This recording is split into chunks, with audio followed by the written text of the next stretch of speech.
Republican Senator Roger Wicker of Mississippi joins me now. And Senator Wicker, I know you just returned from a trip to Europe and the Middle East, meeting with Vice President of Yemen and leaders in Qatar. But you were also briefed by CENTCOM Commander General David Petraeus on nuclear activity in that region. What did you learn? Well, actually, we were briefed by General Petraeus more about terrorist activity in the region. And of course, it's no secret that in Yemen and in that part of the Arabian Peninsula, the Al-Qaeda in the Arabian Peninsula terrorists are trying to get a toehold, and we're working with our allies to prevent that. President Obama says it's one of the grimmest threats to the nation's security is the possibility of terrorists getting their hands on nuclear material or nuclear weapons. How likely is it, do you think, that the nations working together as they are now can come up with some agreement that keeps that from being a real possibility?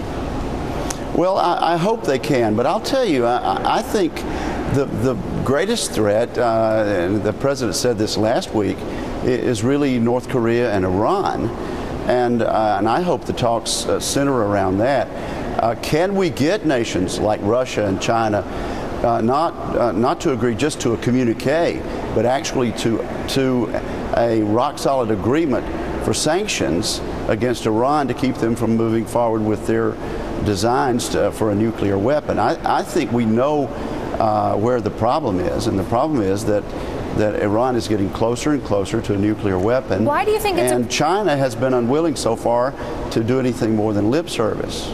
Senator, why do you think it's a problem if Iran were to develop nuclear weapons when Israel is believed to have them, though it won't confirm nor deny that it does? I mean, how is it any different? Well, listen to Ahmadinejad. He says that Israel should be wiped off the map.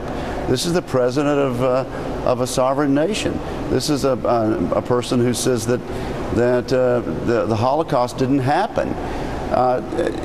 It is patently obvious who the threat is.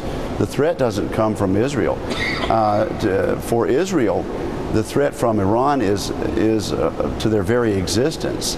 And I stand with them, and I think most Americans do. So China becomes Israel is entitled to defend themselves and to be prepared to defend themselves. It would be much better, though, if the United Nations Security Council could come up with a sanctions policy.